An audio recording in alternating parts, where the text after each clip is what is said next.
ہمارے آقا و مولا حضور پر نور شافع یوم النشور صلی اللہ تعالیٰ علیہ وآلہ وبارک وسلم اپنے غلاموں کے ساتھ جب غزوہ خندق میں تشریف لے گئے اور نبی علیہ الصلوۃ والسلام نے خود بھی اپنے مبارک ہاتھوں سے خندق کھودی، اللہ اکبر، اور پھر خود اپنے مبارک ہاتھوں سے اپنے جسم مبارک پر مٹی کو بھی اٹھایا۔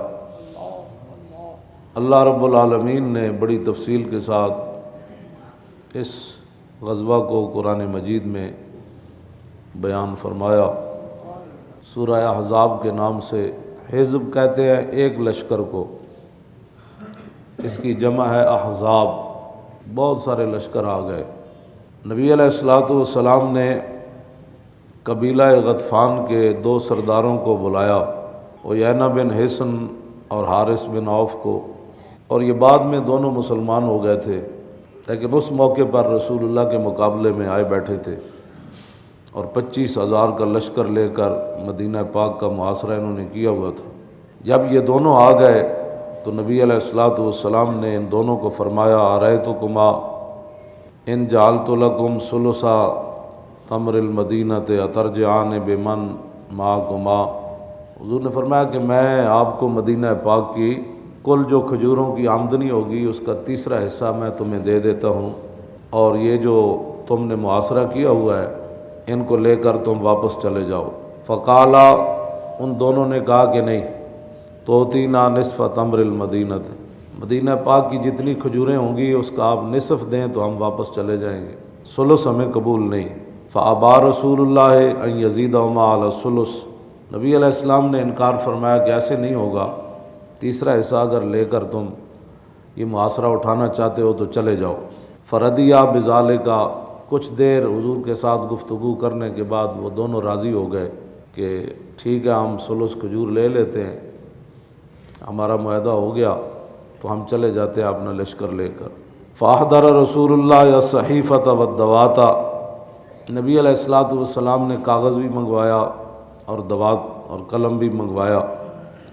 واحضر عثمان بن عفان، اور حضرت عثمان غنی کو بلایا کہ آپ اپنے ہاتھ سے یہ دستاویز لکھیں۔ عثمان غنی جب وہ دستاویز لکھ رہے تھے حضور نے فرما دیا یہ لکھو، تو اس دوران عباد بن بشر قائم علی راس رسول اللہ صلی اللہ علیہ وسلم مقنع فی الحدید، عباد بن بشر جو ہے وہ پورا جنگی لباس پا کر حضور کے سر اقدس کے پاس بطور محافظ کھڑے تھے۔ فاقبل اسید بن حضیر الی رسول اللہ ومعہ الرمح، جب یہ معاہدہ لکھا جا چکا تو اس دوران حضرت اسید بن حضیر بھی آ گئے۔ ولا یدری بما کان من الکلام، انہیں نہیں پتہ تھا کہ نبی علیہ الصلوۃ والسلام کیا گفتگو فرما چکے ہیں اور کیا معاہدہ لکھا جا چکا ہے۔ فلما جاء الی رسول اللہ، جب وہ حضور علیہ الصلوۃ والسلام کی بارگاہ قدس میں حاضر ہو گئے، وعیینہ ابن حصن ماد رجلیہ بین یدی رسول اللہ صلی اللہ تعالیٰ علیہ وسلم، عیینہ بن حصن ایسے دونوں پاؤں حضور کے سامنے پھیلا کر بیٹھا تھا جب وہ معاہدہ لکھوا رہا تھا۔ اللہ اکبر، اللہ اکبر۔ تو حضرت اسید بن حضیر نے بغیر رسول اللہ سے پوچھے، اور آپ کو یہ بھی پتہ تھا کہ خطرات کتنے ہیں، اور 25,000 کے مقابلے میں 1,500 کھڑے ہیں، تو حضرت اسید بن حضیر نے یہ نہیں کہا کہ آج تھوڑی سی بات جو ہے نا وہ ناموس رسالت پر ہلکی کر دی جائے، کیونکہ حالات بالکل نہیں ٹھیک، آگ لگانے والی بات تھی، سردار تھا وہ۔ تو حضرت، میں ہمیشہ یہ کہتا ہوں کہ عشق اپنے فیصلے کرنے میں خود بڑا دلیر بے ہے۔ شک، بے شک، بے شک۔ آپ نے یہ بھی نہیں پوچھا کہ حضور یہ بے ادبی بنتی ہے کہ نہیں بنتی، بنتی ہے تو کتنی بنتی ہے، کس حد تک میں آپ کی عزت پر بات کر سکتا ہوں۔ کل غلو فی حقی تقصیر، ہمارے بزرگ یہ لکھ گئے جس حد تک بھی کوئی غلو کرے نا حضور کی شان میں، پھر وہ کہے گا کہ رضا نے ختم سخن اس پر کر دیا۔ غلو ہے ہی کوئی نہیں، ہر کل غلوفن فی حق کی تقصیر، جتنا بھی کوئی غلو کرے آخر کہے گا کہ میں نے کچھ بھی نہیں حضور کی شان بیان. تو حضرت اسید بن عزیر جو ہمارے کلپ یہود و نصارہ کے ایجنٹ کیبلوں پر وہ نیٹ پر چلاتے ہیں، یہ دیکھو جی یہ مولوی صاحب ممبر پر کیا بیان کر رہے ہیں، یہ دیکھو جی صحابی حضور کے سامنے کیا بات کر رہے ہیں. کیوں جی تم نے پڑھے جو سکول کے اندر پیاری نبی کی پیاری باتیں، تسی وہ زنانی ایک نپی ہوئی جڑی حضور تے کوڑا سٹدی سی، تسی اے پڑھیا ہوندا تو کدی بھی یہ گلاں نہ کردے. ہاں ہاں جی تسی یہود و نصارہ دی ایجنٹی ہے، تو پڑھیا جو یہ کچھ ہے تو بیان بھی ہو جے کرنا ہے. مولوی خادم پڑھیا جے وے تو پھر بیان اے ہی کرنا. اب دیکھیں جی صحابی رسول کیا کرنے لگے اور کن کے سامنے کرنے لگے، جن کے سامنے سانس بھی نہیں لیتے تھے صحابہ، اور ایسے بیٹھتے تھے جیسے ان کے سروں پر پرندے بیٹھے، ایسے بیٹھتے تھے. اور حضرت عبداللہ بن برائدہ اپنے ابا جی حضرت برائدہ صحابی سے روایت کرتے ہیں کہ جب ہم رسول اللہ کی بارگاہ میں بیٹھتے تھے تو فلم نرفع رؤوسنا اعظاما لہو، ہم نے کبھی ایسے بھی سر نہیں کیا تھا حضور کی تعظیم کی وجہ سے کہ کہیں ایسے کرنے میں بے ادبی نہ بن جائے. ہاں جی اور پھر عروہ بن مسعود کی گواہی بھی موجود. کہا کیا انہیں کہا مکے والے ہو میں بڑے بڑے درباراں چ گیا، جڑا میں محمد عربی دے دربار دا منظر ویکھیا میں کدھرے نہیں ویکھیا.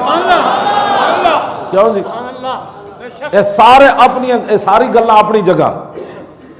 لیکن جدوں حضرت اسید بن عزیر آئے تے معاہدہ ہو رہا، قبیلے دا سردار ہے، رسول اللہ گل کر رہے ہیں، عثمان غنی لکھ رہے، لیکن صحابی کا عشق جو ہے وہ قابو نہ رہا. تیری نگاہ ناز سے دونوں مراد پا گئے، حضور جو آ گئے. کیوں جی تو عشق پھر کی فیصلہ کیتا، وہ عشق نہیں ویکھیا بھئی معاہدہ لکھیا جا رہا، قبیلے دا سردار ہے، ٹھنڈی ہوا چل رہی، پیڑ تے پتھر پتے ہوئے، شکر نہ کریے کوئی معاہدہ ہوئے جان چھٹے.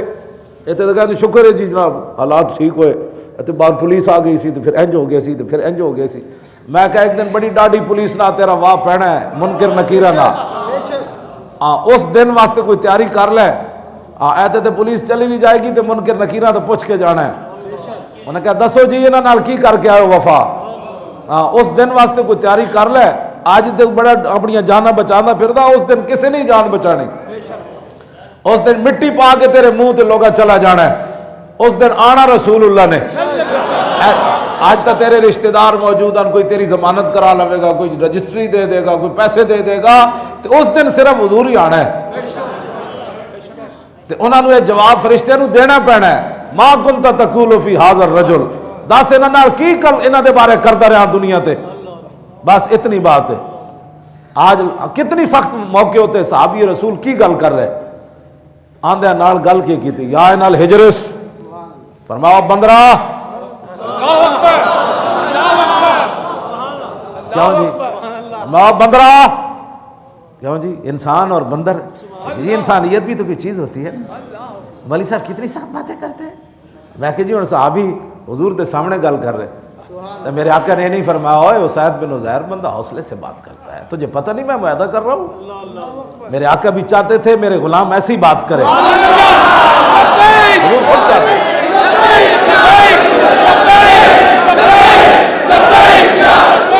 حضور آئے تو عشق بھی بے قابو ہو گیا. ہما یا نال ہجرس ہما بندرا اتمد رجلیک بین یدی رسول اللہ. میں تو حضور دے سامنے لتاں لمیاں کیتی بیٹھا، آگے کی گل کیتی، واللہ لولا مجلس رسول اللہ لانفذت خصیتیک بالرمح، اور دوسری وفی روایت لانفذت جنبک بہذا الرمح. فرمایا جی میں حضور دا حیا نہ ہوندا نا تو میں تیرے پیشاب والیاں نالیاں کپ دینیاں. دوسرا ہے کہ میں تیرا ڈھڈ پاڑ دینا. تینوں پتہ نہیں تو حضور دے سامنے لتاں لمیاں کیتی بیٹھا. آج جو مرضی تو آؤ کے کہتے نرم بات کرو، میں کو صحابہ نرم کیتی بات. نرم بات اور ہوتی ہے، جب رسول اللہ کی بات آئے تو صحابی بات کیا کرتے ہیں. میں سامنے کیوں جی 5ویں جلد تے صفحہ نمبر 376 یہ 14 جلدان 5ویں جلد امام نے لکھیا. ہاں کیوں جی؟ ہاں لانفاظ تو خصیت ہے کہ ترجمہ بھی نہیں ہو سکتا. میں ویسے پردے نال تقریر کر رہا ہوں. صحابی جڑی گل کی تھی یعنی مولوی صاحب کو بات ہی کرنی نہیں آتی, یہ دین پڑے ہوئے ہیں. میں کہا ایک ہی پڑے ہوئے ہیں. ان غلاموں کا یہ مسلک ہے کہ ناقص ہے کتاب.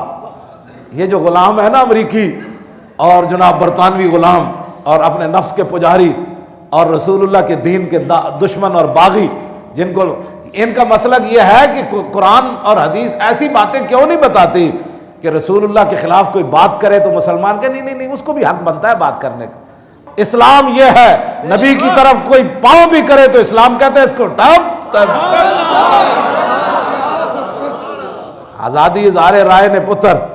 مزید ویڈیوز اور اپڈیٹس کے لیے یوٹیوب پر علامہ Khadim Hussain Rizvi official channel subscribe کریں اور بیل آئیکن پر بھی کلک کریں.